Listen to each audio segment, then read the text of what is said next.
A little while ago, I made a video about one of my favorite controllers ever, the GameCube controller and the Wii Pro controller.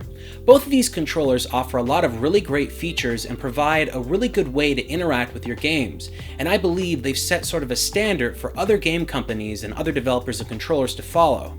But that doesn't mean that Nintendo is always flawless, because to be quite honest, the worst controller that's out for any system right now that's being produced by a major manufacturer is Nintendo's Wii U controller. This is by far one of the worst controllers anyone has ever designed. Let's look into it. The main feature for this controller is its screen.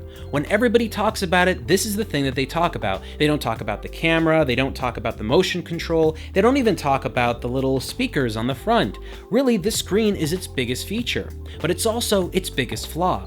When you think about a game like Mario Kart, well, what would you use the screen for? Obviously a map, maybe the stats of a race, but the problem is you're racing up on a TV in front of you. And when you're doing that, well, you really shouldn't be looking at your controller because you're getting distracted from the events that are happening in the game.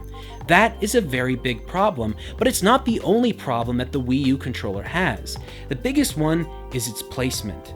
The screen is in a way that you really can't touch it with your thumbs. Now basically that's a problem because if something happens that requires your input with your finger on the screen, you're not going to be able to touch it unless you take your hand off the left or the right side of the controller. When you play a video game like Tetris on the NES, you're using the D-pad on the controller and you're not once looking at the controller. You and the video game have become one.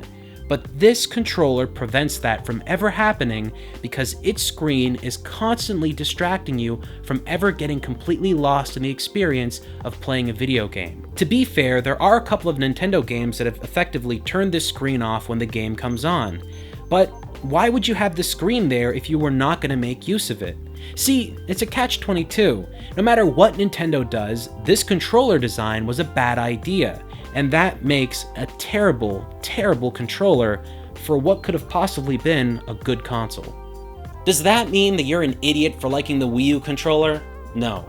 There's a couple of features I like about the controller that kind of add to the experience of playing a game, but to be quite honest, the negatives are piled up so high against it that I actually have to imagine that most people that use the controller really don't like it.